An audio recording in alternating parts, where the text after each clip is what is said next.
जय हिंद दोस्तों। कैसे हैं आप लोग? आशा करते हैं कि आप लोग अच्छे होंगे, स्वस्थ होंगे और आप अपनी तैयारी अच्छे से कर रहे होंगे। दोस्तों, मैं एसके रॉय आप सभी का आपके अपने यूट्यूब चैनल द मैथ हस्ती में स्वागत करता हूं।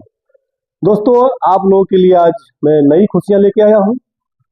आप लोगों को the math Hasti YouTube channel पे डेली यानी प्रतिदिन आपको 20 क्वेश्चन का सोल्यूशन कराया जाएगा, जो आपके लिए काफी कारगर साबित होगा।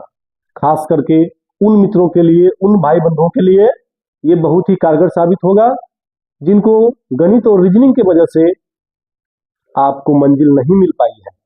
जैसे बहुत सारे हमारे भाई बंधु हैं जो बिहार शिक्षक बहाली में अभी तक असफल हैं। उन्होंने सारी परीक्षाएं पास कर चुकी है, लेकिन जो बीपीएससी के द्वारा एग्जाम ली गई है उनमें वो सफल नहीं हो पाए, उसके लिए वो एलिजिबल नहीं हो पाए।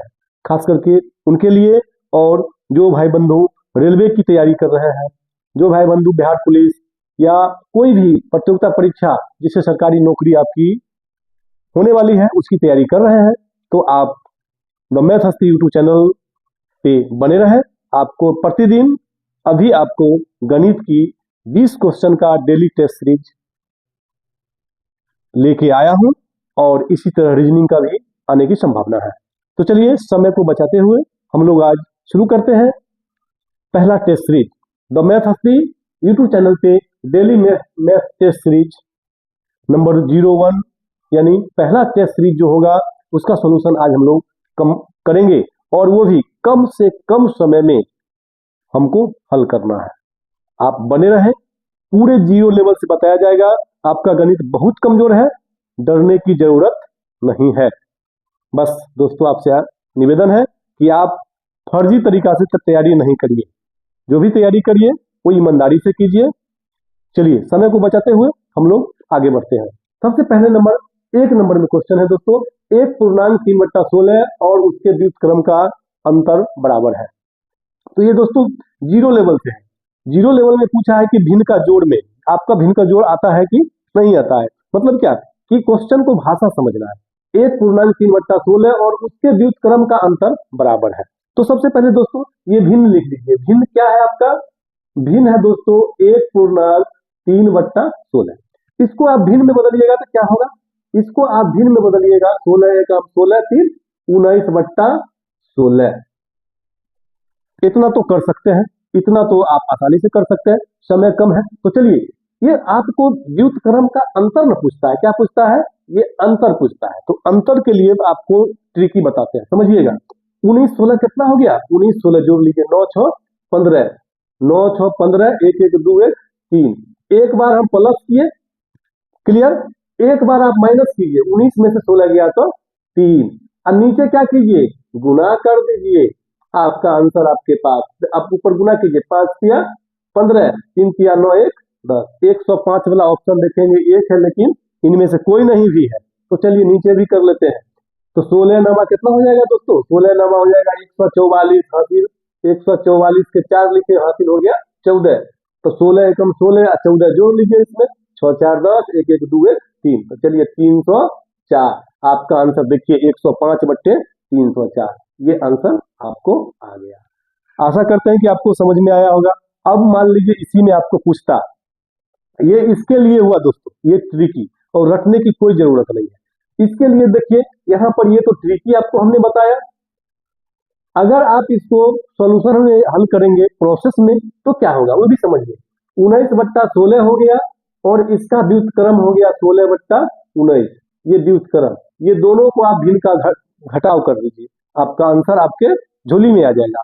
चलिए, समय को बचाते हुए इसको आप लोग कर लेंगे, देखेंगे आंसर यही आएगा। ठीक है, चलिए अगला क्वेश्चन। अगला क्वेश्चन आपको समझना है। अगला क्वेश्चन के लिए कह रहा है 2 नंबर में, यदि a/b का पावर x-1 बराबर b/a का पावर x-3 तो x का मान क्या है? बहुत आसान क्वेश्चन, घबराना नहीं है, एकदम ट्रिकी बेसिस पे 10 सेकंड में आंसर आपको हम देंगे। तो चलिए पहले ये समझिए दोस्तों, ये जो चैप्टर है वो चैप्टर का थोड़ा सा आपके पास नॉलेज होना चाहिए। ठीक है, और ये आपका चैप्टर है घात घटांक करने का। ठीक है, इससे पहले मैं बता दूं आपको, the math Hasti YouTube channel पे कॉमर्शियल मैथमेटिक्स, व्यवसायिक गणित, जो प्रत्येक कंपटीशन का रीड होती है, वो उसका सारा वीडियो अपलोड की जा चुकी है। जैसे प्रतिशत, लाभ हानि, बट्टा छूट, साधारण ब्याज, चक्रवृद्धि ब्याज, और वर्तमान में अभी नंबर सिस्टम चल रही है, वो भी आपको बेसिक देते रहेंगे। आप लोग उसको सुनते रहेंगे, बनाते रहेंगे और मजे लेते रहेंगे हंसते हंसते। चलिए इस क्वेश्चन को हम लोग हल करते हैं। यहाँ देखिए a to power a by B और यहाँ b बाई a है ना, कोई दिक्कत नहीं। तो आपको समझना क्या है, तो आपको यहाँ समझना है a बट्टा b पावर x माइनस 1। तो दोस्तों ये जो है ना, जो छोटी ब्रैकेट के अंदर है, ये समान हमको करना है। तो समान करेंगे तो पावर में जो है ना, वो पावर उल्टा पुल्टा हो जाता है, ठीक है। तो चलिए a बट्टा b है, हमको इसको भी a बट्टा b करेंगे, इसको भी a बट्टा b करेंगे। आपका यहाँ है क्या, b बट्टा a, लेकिन b बट्टा a है तो a बट्टा b हम करेंगे। तो यहाँ पे एक स्लाइड इंच रखना है, स्लाइड इंच रखेंगे वो नट खुल जाएगा उसका। देखिए कैसे, ये x माइनस 3 है ना, ये पावर है। जब हम ये अंश हर को पलटी किए तो ये भी पलट जाएगा। यहाँ x में से 3 घटाया है, तो हम लोग यहाँ स्लाइड इंच लगाएंगे तो 3 में से x घटाएंगे और ये फॉलो हो जाएगा। क्लियर, मजा आया। चलिए तो स्लाइड इंच एक काम करेगा, देखिए अब a बट्टे b से a बट्टे b को आपको गायब कर देना है। तो आपके पास देखिए बच्चा वाला सवाल आ गया, x minus 1 equal to 3 minus x। तो x को इधर लाइए, माइनस है तो इधर आएगा, क्या होगा x प्लस x, ये 3 है, माइनस 1 उधर जाएगा तो क्या होगा 1। तो 2x इक्वल टू 4। तो x का वैल्यू हो जाएगा कितना दोस्तों, 4 बट्टे 2 यानी 2। आपका आंसर 2। 2 को खोजिए और ठोकिए आंसर। चलिए क्लियर, आपको समझ में आया होगा। चलिए अगला क्वेश्चन। अगला क्वेश्चन के लिए आपको समझना है, क्या कहता है दोस्तों कि एक फल विक्रेता के पास कुछ सेब थे, क्लियर है, वह 40% सेब बेचता है, तो उसके पास अभी 420 सेब है, मूलतः उसके पास थे। सिंपल दोस्तों, ये आपके व्यक्तिगत जीवन पे आधारित है। आप कहीं सेब खरीदने गए, वहां पे एक जो फल विक्रेता था वो कुछ सेब बेच दिए और अभी भी उसके पास सेब है, तो वो अपना स्थिति बता रहा है। तो चलिए यहाँ पे देखिए एक फल विक्रेता है ना, ये एक फल विक्रेता है। आपको समझना है, क्या समझना है, ये फल विक्रेता के पास क्या है, आपका सेब था। क्या था इसके पास, सेब।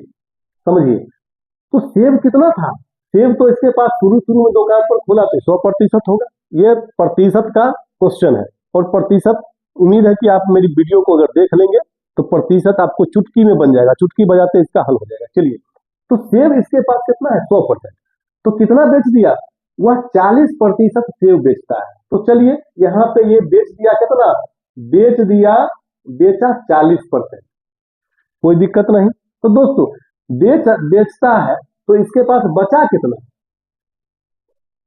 तो 100% था, 40% बेच दिया, तो 100 में से 40 घटा दिया तो कितना हो गया, 60% इसके पास अभी भी सेब है। आगे बढ़ते हैं, चलिए उसके पास अभी 420 सेब है, तो 60% का वैल्यू कितना है, 60% का वैल्यू है 420 सेब, है ना। तो मूलतः उसके पास थे, तो उसके पास कितना सेब है।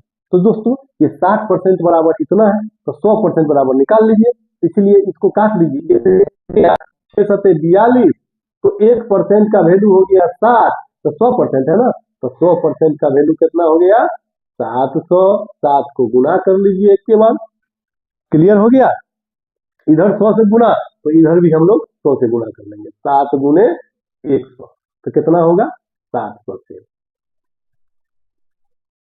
कोई दिक्कत नहीं, इसको हम लोग इतना घसने की कोई जरूरत नहीं है। ये देखिए सिंपल में हम लोग कैसे ट्रिकी इसको हल करते हैं। ट्रिकी हल करने के लिए खाली ध्यान देना है कि उसका दिया हुआ डाटा क्या है। तो चलिए ये तो हो गया आपका प्रोसेस। तो अब इसको हम लोग ट्रिकी कैसे हल करेंगे। ट्रिकी के लिए आपको ध्यान देना है, 40% सेब बेचता है कौन, एक फल विक्रेता के पास कुछ सेब थे, वह 40% सेब बेचता है, तो उसके पास अभी 420 सेब है। तो 40% तो बेच दिया, तो बचा 60% ना, तो 60% इक्वल टू 420, तो 100% इक्वल टू कितना हो जाएगा, 006 यानी 700। आपका आंसर आपके झोला में। क्लियर, आशा करते हैं कि आपको समझ में आ गया होगा।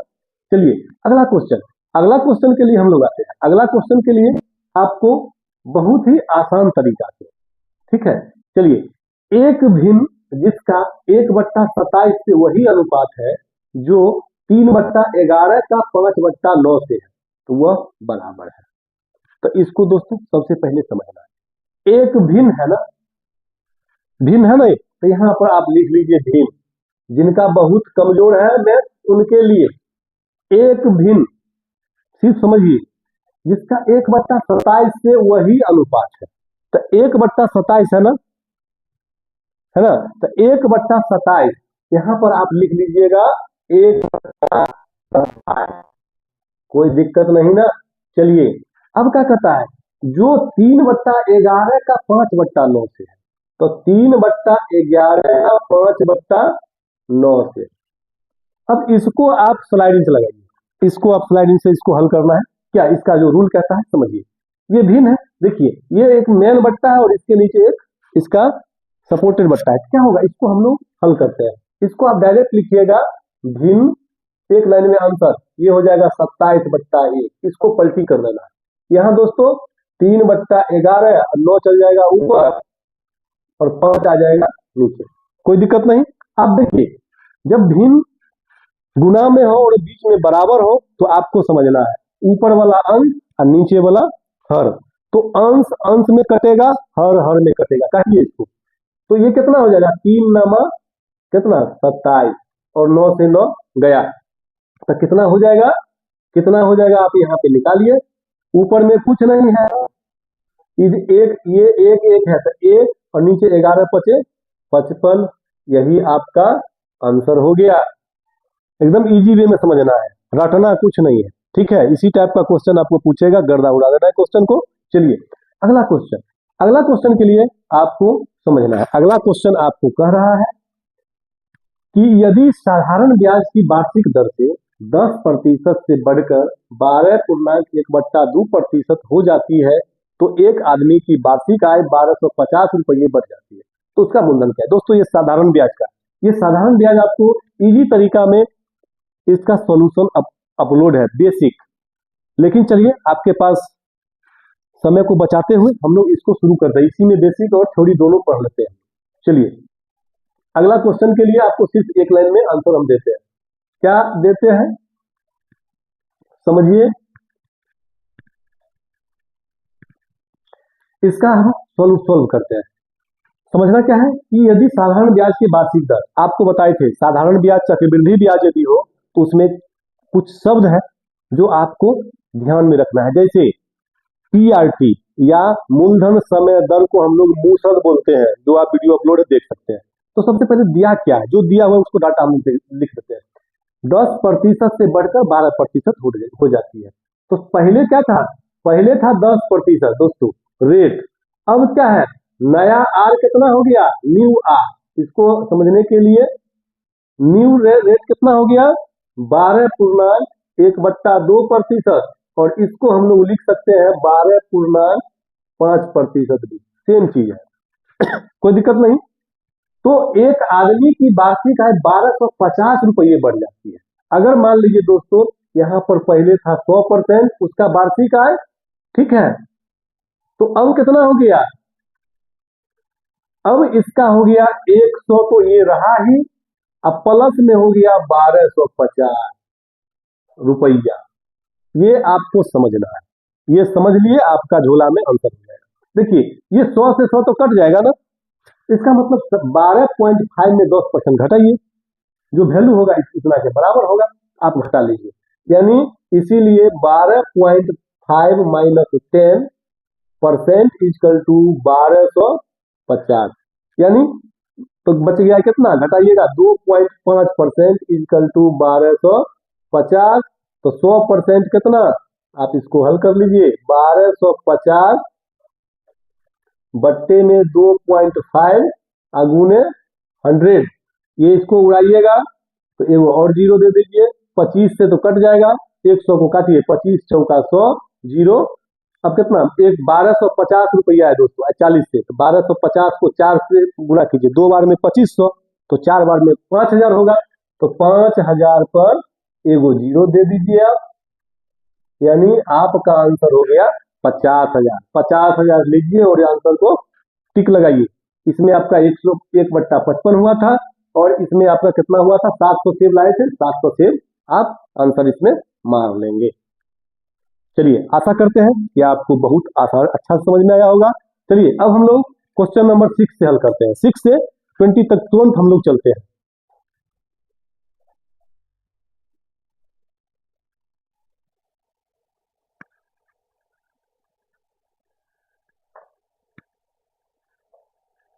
चलिए दोस्तों, हम लोग 1 से 5 तक का हल कर लिए थे। अभी हम लोग तुरंत करते हैं 6 से 10 तक का हल, और इस तरह से हम लोग 20 तक का हल करेंगे, क्योंकि 20 क्वेश्चन का ये आपका टेस्ट सीरीज है। प्रतिदिन आपको ये टेस्ट सीरीज मिलती रहेगी। चलिए शुरू करते हैं। 6 नंबर क्वेश्चन कहता है समीकरण x² - 4 = 0 का मूल है। तो मूल का मतलब दोस्तों समझना है कि ये आपका द्विघात समीकरण है। द्विघात समीकरण के लिए आपको समझना है कि इसके लिए क्या फॉर्मूला होता है। सिंपल समझिए, जीरो लेवल से। तो क्या होगा, x², ये आपको समझिए x² - 4 = 0। ठीक है, तो यहां पे ध्यान दीजिए, माइनस है, यदि बराबर के हम उस पार ले जाएंगे, बराबर के राइट साइड ले जाएंगे, तो क्या होगा, ये x -4 उधर चला जाएगा तो 4 हो जाएगा, है ना। आपको समझना है, क्लियर। चलिए अब देखिए, यहाँ पे क्वेश्चन समझिएगा, ये बेसिक चीज है। x का पावर 2 है, बराबर के उस पार चल जाएगा तो क्या होगा, आपको समझिए, रूट हो जाएगा। क्या हो जाएगा, ये रूट हो जाएगा 4, है ना। तो 4 जब रूट होगा, तो दोस्तों जब 4 रूट होगा तो हम लोग जानते हैं 4 का वर्गमूल होता है 2, है ना। लेकिन वर्गमूल में है तो वर्गमूल में ये ध्यान रखना है, ये आपको आंसर जो देता है दोनों में देगा, प्लस भी 2 देगा और माइनस भी 2 देगा। अर्थात यहाँ पे लिखिएगा +2n +2 और लिखिए -2, ये दोनों आपका आंसर होगा।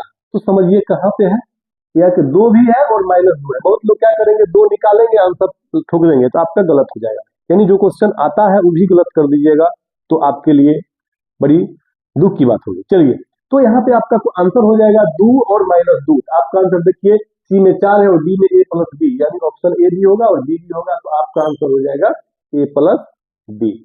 क्लियर। चलिए अगला क्वेश्चन देखिए। अगला क्वेश्चन कहता है निम्न में कौन सा एक प्राकृतिक संख्या का वर्ग नहीं हो सकता है। तो वर्ग नहीं हो सकता है तो रटना नहीं है दोस्तों, इसका वीडियो अपलोड है, जो आप प्राकृतिक संख्या के बारे में जानते हैं, वो डिजिट से बेसिक है, वो देख लेंगे आप। चलिए फिर भी हम लोग शुरू करते हैं। सबसे पहले दोस्तों समझना क्या है, प्राकृत संख्या के बारे में समझिए। प्राकृत संख्या के लिए आपको समझना है, ये जो अंक होता है ना 10, क्या देखिए, जीवन जिंदगी में कभी आपका ये आंसर गलत नहीं होगा, जीवन भर आप आंसर देते रहेंगे, नहीं होगा। सिर्फ समझ लीजिए यहाँ पे क्या होगा, अंक है दोस्तों 0 1 2 3 4 5 6 7 8 और 9। अब हम इसको क्या करते हैं, वर्ग करते हैं। पहले बेसिक समझते हैं थोड़ा सा। वर्ग करते हैं तो क्या होगा, वर्ग करिए, 0 का स्क्वायर, 1 का स्क्वायर, 2 का स्क्वायर, 3 का स्क्वायर, 4 का स्क्वायर, 5 का स्क्वायर, 6 का स्क्वायर, 7 का स्क्वायर, 8 का स्क्वायर, 9 का स्क्वायर। अब इसकी संख्या को नोट कर लीजिए, क्या हुआ, 0 का वर्ग कीजिएगा तो 0, 1 का 1, 2 का 4, 3 का 9, 4 का 16, 25, 6 का 36, 7 का 49, 8 का 64 और 9 का 81। ये वर्ग संख्या हुआ। क्या हुआ, ये वर्ग संख्या। अब देखिए इकाई का अंक क्या क्या हो सकता है। इकाई का अंक आपके पास क्या क्या आया, ये इकाई का अंक 0 हुआ, 1 4 9, यहाँ हुआ कितना 6, यहाँ हुआ 5, यहाँ 6, यहाँ 9, यहाँ आपका 4 और यहाँ आपका 1। तो इसको हम सीरीज में लिखिए। सीरीज में लिखने का एक ही उद्देश्य है कि कौन कौन आ सकता है। समझिए यहाँ पे इकाई अंक कौन कौन आ सकता है, संभव इकाई अंक, ठीक है, और यहां पे लिखते हैं असंभव इकाई अंक। इकाई अंक का मतलब तो समझ रहे हैं कि लास्ट में जो संख्या आता है पहला नंबर में वो देखना है, दाहिने ओर से। क्या होगा यहाँ पे, चलिए 0 तो है, 0 है, यहाँ पे 1 है, 1 के बाद दोस्तों आता है 2, दो तो इसमें देखिए नहीं है ना, यहाँ लिखिए असंभव में 2 हो गया। 3 है क्या, 3 देखिए इसमें नहीं है तो असंभव में 3 हो गया। 4 है, 4, 5 है, 6 है, 7 है क्या इसमें, खोजिए 7 नहीं है तो 7 नीचे दे दीजिए। चलिए अगला, 7 के बाद 8 है क्या, 8 भी नहीं है और संभव में आइए 9 है ना। अब तो कुछ नहीं बचा, बस इसी पर आपका ये स्क्वायर वाला को क्वेश्चन को हम लोग धुआं धुआं उड़ा देंगे। देखिए, और संभव इकाई अंक में 2, 3, 7, 8 और संभव में 5। आपको ध्यान रखना है, जिस संख्या के लास्ट में, जिस संख्या के इकाई अंक में 2 हो, 3 हो, 7 हो, 8 हो, वो संख्या किसी संख्या का वर्ग नहीं हो सकती है, न ही उस किसी संख्या का वर्गमूल हो सकती है। क्लियर है। अब समझिए कि अब क्या कहता है, निम्न में कौन सा एक प्राकृतिक संख्या का वर्ग नहीं है। तो वर्ग नहीं के हो का मतलब, इसका मतलब समझना है दोस्तों कि लास्ट में 2, 3, 7, 8 नहीं होना चाहिए। 2, 3, 7, 8 एकदम आप ध्यान में रखिए, 2, 3, 7 में और 7, 8 भी 7 है, मतलब गैप नहीं है। 2, 3, 7, 8, 2, 3, 7, 8 वर्ग किसी संख्या का नहीं हो सकता यदि वो किसी संख्या के अंत में वो होगा तो चलिए अब देखिए, यहाँ 1 है तो वर्ग हो सकता है, यहाँ 5 है वर्ग हो सकता है, यहाँ 7 है, 7 तो किसी का वर्ग नहीं होगा। तो चलिए आपका आंसर 7 हो गया। आशा करते हैं कि आपको समझ में आया होगा। सिर्फ ध्यान रखना है, ये रीजनिंग में भी पूछता है, 4 को दे देगा, कहेगा कि बीजातीय छांटे, तो आप इसके अकॉर्डिंग आप छांट सकते हैं, ये आपको समझ लेना है। ठीक है, इसको आप नोट्स बना लेंगे और आने वाले एग्जाम में आपके लिए कारगर साबित होगा। चलिए अगला क्वेश्चन के लिए हम लोग आते हैं। यदि 1.5x बराबर 0.4y 0.04y है तो y माइनस x बट्टा y प्लस x का मान है। तो इसका मान आप निकालिए। इसका मान के लिए आपको करना क्या है, थोड़ा सा हम इसको जगह लेते हैं। चलिए जगह के लिए इसको मिटाते हैं और समझिए, ये जो क्वेश्चन है फ्रिक्शन से ही है। यहाँ पे आपको समझना है, क्या समझना है, देखिए इसको आप समझते हैं, इसको समझिए। तो y माइनस x, जब दोस्तों 1.5x 0.04y तो y minus x y plus x, बहुत ज्यादा बड़ा में नहीं करना है, सोल्व करना है छोटा में। तो समझिए इस तरह का जब क्वेश्चन रहेगा तो समझिएगा x के पीछे गुना है ना, तो ये x का मान नहीं होगा, ये मान हो जाएगा x का हो जाएगा उसके आगे y के, समझिएगा x का जो वैल्यू होगा y के पीछे वाला होगा और y का जो वैल्यू होगा x के पीछे वाला होगा यहाँ पे, और ये हुआ x का मान और ये हो गया y का मान। मतलब यहाँ समझिए x का वैल्यू 0.04, y का वैल्यू 1.5। तो दोस्तों समझना है हमको कि क्या समझना है, यहाँ देखिए 2 अंक के बाद दशमलव है और यहाँ 1 अंक के बाद दशमलव है, तो हम लोग दशमलव के बाद 0 अपना मन से रख देंगे, कोई फर्क नहीं पड़ेगा और आपको आसान भी हो जाएगा। चलिए तो y माइनस x, y है 1.5 रुपया, यानी 1.50 में से 0.04 घटाना है, फिर जोड़ देना है, 1.50 में 0.04 जोड़ देना है, क्या होगा समझिए, 1.50 में 0.4 यानी 1.5 रुपया में 4 पैसा आप खर्चा कर दिए। तो सिंपल है, 10 में से 4 गया तो 6 और ये बच गया 4 ना और 1.46, 1.50 में 0.4 तो 1.54 इतना हुआ। तो इसके लिए अब क्या करेंगे, दोनों देखिए 2 अंक के बाद दशमलव है, तो आप इसको हल कर लीजिए। क्या है, ये दशमलव से दशमलव कट गया, कोई दिक्कत नहीं, तो क्या होगा 146,154।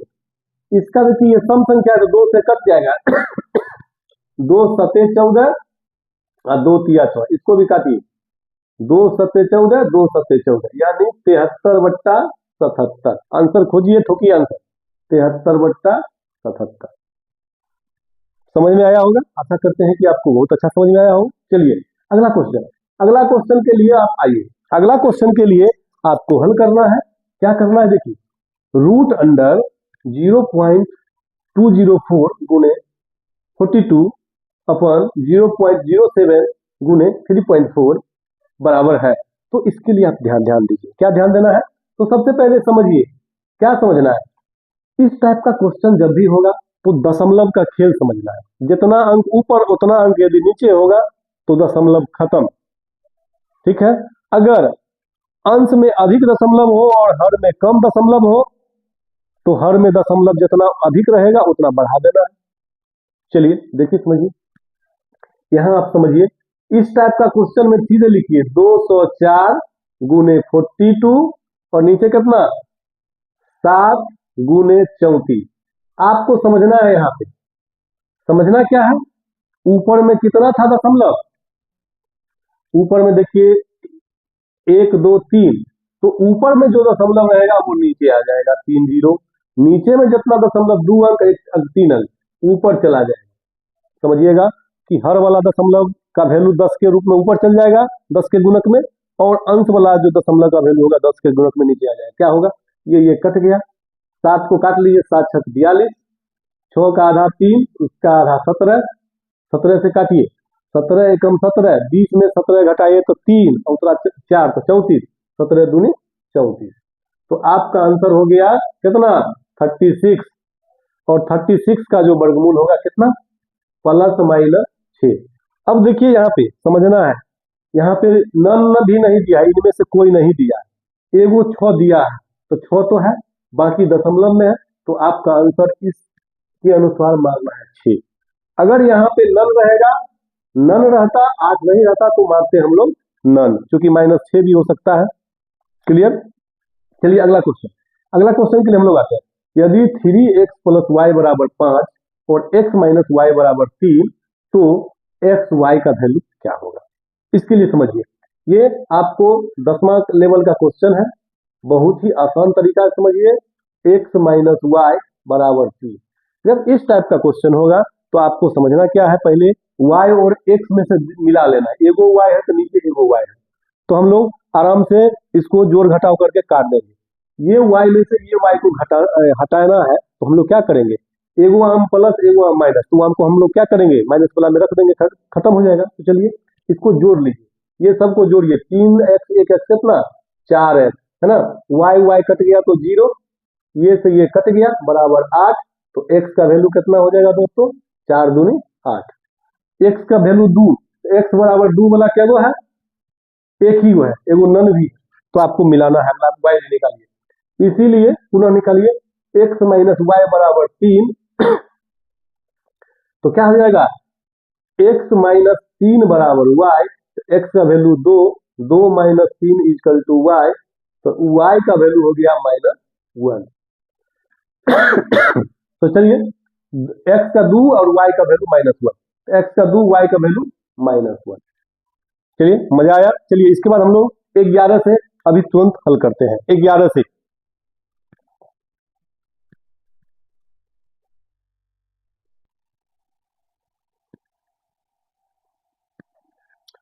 चलिए दोस्तों शुरू करते हैं 11 नंबर क्वेश्चन, 1 से 10 तक का सॉल्व आप देख लिया है। 1 से 11 में देखिए, 11 नंबर क्वेश्चन में कहता है क्या, एक वृत्त की परिधि, एक वृत्त की परिधि एक वर्ग की परिधि के बराबर है, उनके क्षेत्रफल का अनुपात क्या होगा। तो ये दोस्तों आपका क्षेत्रमिति से है, आप कुछ नहीं जानना है, टेंशन नहीं लेना है, समझिए और अपना एक सीट सेटल कीजिए आगामी बिहार शिक्षक बहाली में, यदि आप उसके लिए योग्य है तो। चलिए सुधार लाना है अपने आप में। एक वृत्त की परिधि, आप जानते हैं ये वृत्त होता है, ठीक है, और एक वर्ग की परिधि, ये क्या है आपका, ये वर्ग। वृत्त में हम लोग जानते हैं कि जो गोलाकार होता है वो वृत्त हुआ, और ये वर्ग जानते हैं 4 भुजाओं से घिरी हुई आकृति, यानी चारों भुजा समान होगा और सभी को 90 डिग्री होगा। ठीक है, तो मान लीजिए कि ये a है और ये इसका त्रिज्या है r, है ना। तो पहले कुछ समझना है, वृत्त की परिधि एक वर्ग की परिधि के बराबर है, तो सबसे पहले समझिए आप कि ये वृत्त की परिधि क्या होगा, इसकी परिधि दोस्तों होगा, इसकी परिधि हो जाएगा क्या बताइए, परिधि समझिए 2πr, और इसका परिधि, इसका परिधि या परिमाप ये हुआ आपका वर्ग और ये हुआ दोस्तों वृत्त, कोई दिक्कत नहीं। इसका परिधि होता है क्या, वर्ग का परिधि बताइए, 4 × a, 4 गुणे भुजा, ये भुजा है, ये 2πr है। क्लियर है? चलिए, तो आपका आंसर आपके पास, परिधि बराबर है, वृत्त की परिधि, ये दोनों बराबर है ना, दोनों बराबर है। तो कहता है कि क्षेत्रफल का अनुपात, और इसका क्षेत्रफल क्या होगा, इसका क्षेत्रफल समझिए, इसका क्षेत्रफल होगा यानी πr², और इसका क्षेत्रफल होगा भुजा स्क्वायर, ये हो जाए इसका क्षेत्रफल और ये हो जाएगा इसका क्षेत्रफल। वृत्त और वर्ग में दो ही फॉर्मूला आता है, समझिए, दो फॉर्मूला या जो भी है। वृत्त की परिधि 2πr, वृत्त की परिमाप πr², और जब व्यास दिया रहेगा तो आधा कर देंगे, त्रिज्या रहेगा, व्यास रहेगा d बराबर 20 सेंटीमीटर, त्रिज्या हम लोग कर लेंगे आधा। इसी तरह वर्ग में, वर्ग का क्षेत्रफल भुजा स्क्वायर, वर्ग का परिमाप 4 गुने भुजा, अब वर्ग का विकर्ण कहेगा तो √2a। इसमें एक और फॉर्मूला होता है विकर्ण, विकर्ण होता है √2 × a। बस इसी पे आपका क्वेश्चन, वर्ग और वृत्त से रिलेशन कुछ भी रहेगा बना लेंगे। चलिए, तो उनके क्षेत्रफल का अनुपात, तो क्या होगा यहाँ पे, क्षेत्रफल निकालिए, क्षेत्रफल का अनुपात क्या होगा, क्षेत्रफल कह रहा है यहाँ पे, समझिए, तो किसका क्षेत्रफल, पहले वृत्त का क्षेत्रफल है ना, तो वृत्त का क्षेत्रफल πr², अब वर्ग का क्षेत्रफल कितना, भुजा स्क्वायर, यानी भुजा स्क्वायर। तो सबसे पहले यहाँ देखिए, त्रिज्या तो आपको निकालना होगा ऊपर से, इससे आइए, ये आप काट लेंगे तो क्या होगा, इसका 2 दूनी 4। हम बताए थे कि पीछे था ना, r के पीछे वाला a का मान, यहां से आप निकालिएगा a बराबर कितना और r बराबर कितना, a बराबर निकालेंगे तो r के पीछे वाला, यानी a बराबर पाई, ठीक है, और r बराबर निकालेंगे तो a के पीछे वाला 2 हो जाएगा, ठीक है। चलिए, बहुत अच्छा, तो आप निकालिए पाई, r का वैल्यू कितना है 2 ना, तो 2 का स्क्वायर कर लीजिए, a का वैल्यू कितना पाई है, तो पाई गुणे पाई कर लीजिए, ये पाई से पाई खत्म, 4/पाई, आप खोजिए 4/पाई है क्या, 4/1 है, 4/पाई कहीं नहीं है, तो हमको ज्यादा दिमाग नहीं लगाना है, आपको मार देना है आंसर डी। इस तरह का जो भी क्वेश्चन रहेगा आप इस पर आसानी से बना लेंगे। क्लियर? चलिए, अगला क्वेश्चन, अगला क्वेश्चन कहता है क्या, ये इसका सॉल्यूशन हुआ। इसका देखिए, एक घन का आयतन कितना है जिसका विकर्ण 4√3 है। तो घन के बारे में पहले समझिए, घन जो होता है वो वर्ग से बनता है, ठीक है, घन आपको वर्ग से, ये 3D आकृति होता है, वर्ग हुआ, तो देखिए ये घन जो बना, 2 वर्ग मिलाएंगे तो घन बने, इसी को घन बोलते हैं। यहाँ पे फॉर्मूला आप समझिए, घन का विकर्ण, विकर्ण क्या होता है, अगर साइड मान लीजिए ये है, इसका आयतन क्या हो जाएगा, ठीक है, और इसका परिमाप या परिधि क्या होगा। घन का विकर्ण दोस्तों होता है √3 × भुजा, √3 × भुजा, आयतन होता है दोस्तों, जितना भुजा रहेगा उसको 3 बार गुना करेंगे, इसका आयतन में 2 बार गुना, वर्ग का क्षेत्रफल में हम लोग 2 बार गुना किए, इसका 3 बार, और परिमाप याद रखिएगा तो 6a², यहाँ था 4a², देखिए यहाँ 4, 4 गुने भुजा था ना, 4 गुने भुजा कहाँ है, यहाँ 4 × a, वर्ग का परिमाप निकालिएगा तो 4 × a, यहाँ कितना है 6a², ठीक है, 6 गुने भुजा स्क्वायर। तो चलिए, अगला हम लोग यहाँ पे इसका हल करते हैं कैसे, ये समझिए, ये समझना है आपको कि जिसका विकर्ण 4√3 सेंटीमीटर है ना, तो यहाँ पे निकाल लीजिए कि घन का विकर्ण √3 × a = 4√3, तो √3 से √3 गायब, ये हो जाएगा 4, तो इसलिए क्या पूछता है, इसका आयतन, तो आयतन कितना हो जाएगा, आयतन आपका हो जाएगा भुजा क्यूब, यानी 4 का क्यूब, यानी 64, आपका आंसर हो जाएगा 64। आप ध्यान से देखिए, इसको हम लोग या तो इतना लिख के भी बना सकते हैं, नहीं तो आसानी से बना सकते हैं, सिर्फ फॉर्मूला आपको याद होगा, जिसका विकर्ण इतना है, तो विकर्ण हम लोग क्या जानते हैं, यहीं पर लिख देंगे √3 × a बराबर इतना, ये कट गया, a का मान 4, तो आयतन निकाल लेंगे, तो 4 का क्यूब यानी 64, आपका आंसर 64। इतना करने की जरूरत नहीं, लेकिन बेसिक है, आपको समझ लेना। चलिए, अगला क्वेश्चन, अगला क्वेश्चन बहुत ही आसान, प्रतिशत से समझिए, आसान क्वेश्चन है, क्या होगा, इसको मिटाते हैं। चलिए, अगला क्वेश्चन में कह रहा है क्या कि x³ + 1 ये अलजेब्रा का है, उसके बाद है प्रतिशत का। ये देखिए दोस्तों, अलजेब्रा का पूछ रहा है, यानी बीजगणित का क्वेश्चन है। X cube plus one minus x minus one के गुणनखंडों में एक है। इसको आपको समझना है। क्या समझिए, यहाँ पे x cube plus one, one है ना, तो हम लोग यहाँ क्या लिखते हैं, वन का भी क्यूब लिख सकते हैं, माइनस एक्स माइनस वन। अब दोस्तों ये क्या फॉर्मूला हुआ, ए क्यू बी क्यू। ए क्यू प्लस बी क्यू के लिए फॉर्मूला आप ध्यान में रखिए, ये प्लस है ना, एक बार जोड़ लेंगे, ठीक है, इसको पावर में दो करेंगे, X square minus A B, X into one plus B square, X minus one. बस यही आपको समझना है, यही समझना है। अब देखिए यहाँ एक्स माइनस वन है, यहाँ एक्स प्लस वन है, तो कॉमन तो कुछ नहीं ले सकते हैं ना। कॉमन आप क्या ले सकते हैं, व्यंजक में देखिए कुछ कॉमन नहीं है, ये इसमें होना चाहिए, इसलिए कॉमन नहीं है, यानी नो कॉमन। नो कॉमन है तो आंसर आपका हो जाएगा नन ऑफ दीज। कोई दिक्कत है, नन ऑफ दीज हो जाएगा इसका आंसर।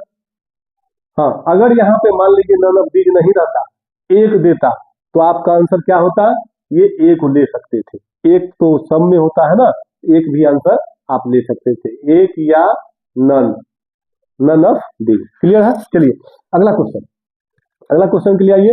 यदि y का x प्रतिशत 100 है और z का y प्रतिशत 200 है, तो x और z के बीच संबंध ज्ञात कीजिए। इसको पहले कुछ भाषा में तोड़ लीजिए। कहता है y का x प्रतिशत मतलब हो गया वो x बट्टा 100 बराबर 100। तो यहाँ से क्या हो जाएगा, y x इक्वल टू बट्टा में एक है, तो 100 गुने 100 हो जाएगा ना।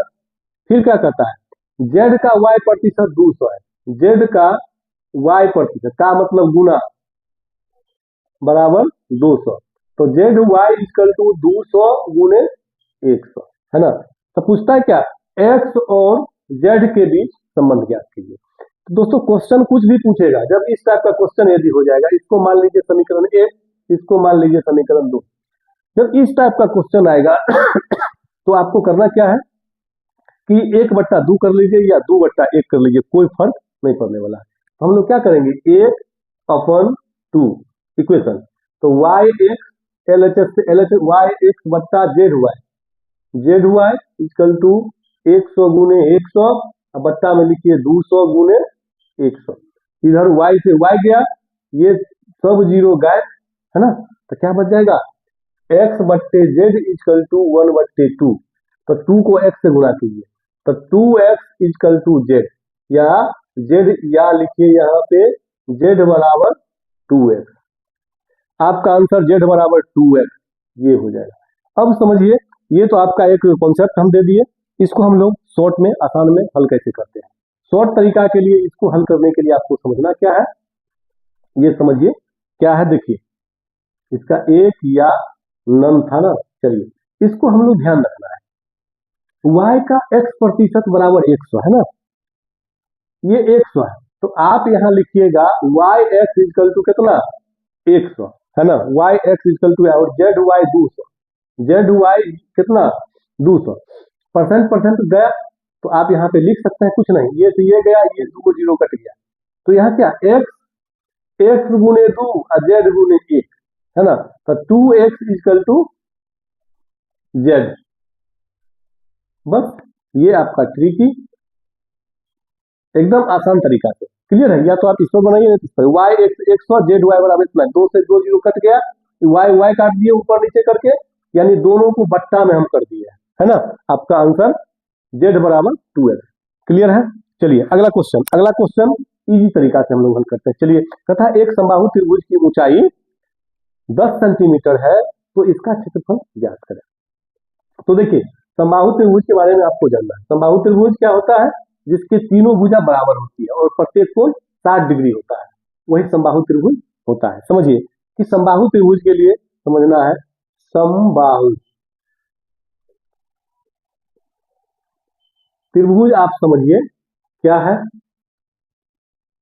ये हुआ समबाहु त्रिभुज, ये सब है आपका 60 डिग्री, ठीक है, ये भी 60, ये भी 60, और ये आपका क्या हो गया H, ये A, ये भी A, ये भी A, क्लियर।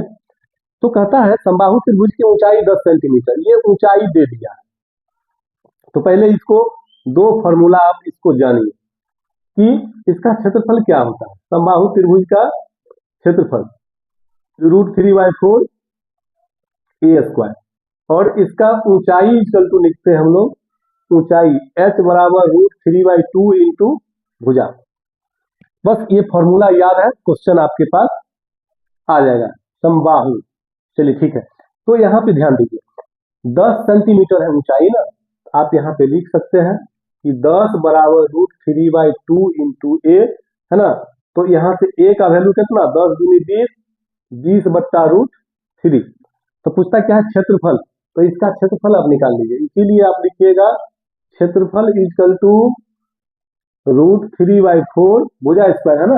तो 20 बट्टे √3, 20 बट्टे √3, 4 पंचे 20, √3 से √3 गए, 100 बट्टे √3। आप देख लेना है ये आंसर है, तो आपको मार देना है।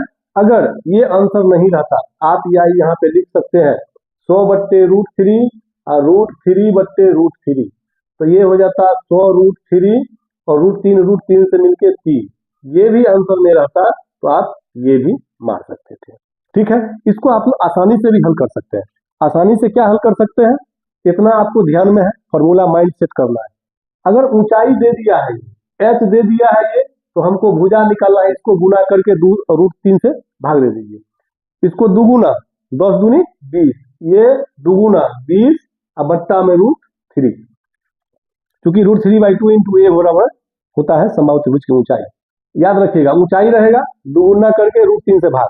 तो हमको क्या पूछता है, क्षेत्रफल ना, तो क्षेत्रफल यहाँ पे आप निकाल लीजिए √3/4 और 20 √3 है ना, तो 20 √3 गुने 20 √3। अब इसको आप हल करेंगे, आपका आंसर ये आ जाएगा। इतना करने की हमको कोई जरूरत नहीं है, ठीक है। लेकिन अभी आपका बेसिक बनाना है, एक दो टेस्ट हम लोग इस तरह से देते हैं, उसके बाद हम लोग धुआं स्पीड में बनाएंगे, कम समय में अधिक क्वेश्चन बनाना है, क्योंकि मेरा टारगेट है कि 20 क्वेश्चन 20 मिनट में आपको एक सेट बनाना है। ठीक है, इसी तरह से आपको हम देंगे। चलिए अगला क्वेश्चन हम लोग 16 से हल करते हैं।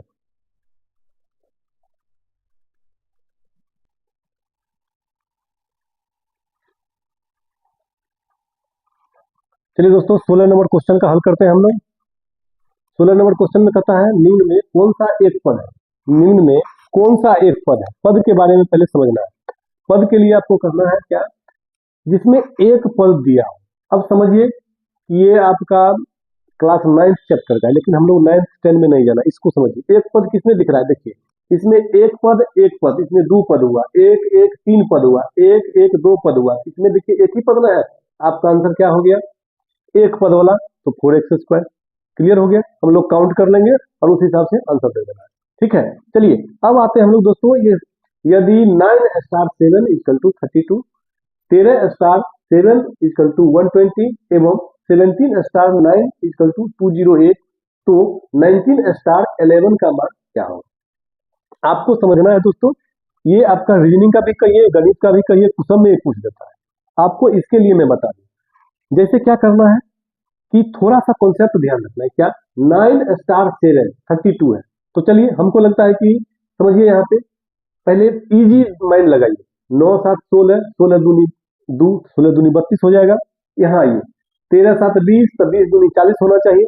तो ये आपका कॉन्सेप्ट क्लियर हो गया। जब देखिएगा दो अंकों के बीच में जो रिलेशन है, अगर कम बढ़ घट रहा है तो जोड़ घटाव होगा, या जोड़ घटाव के साथ गुना होगा।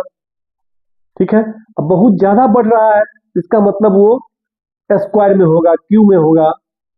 ठीक है, या उसके बढ़ा के गुना करना हो। समझिए क्या कहता है, ये आपको समझने के लिए क्या करना है।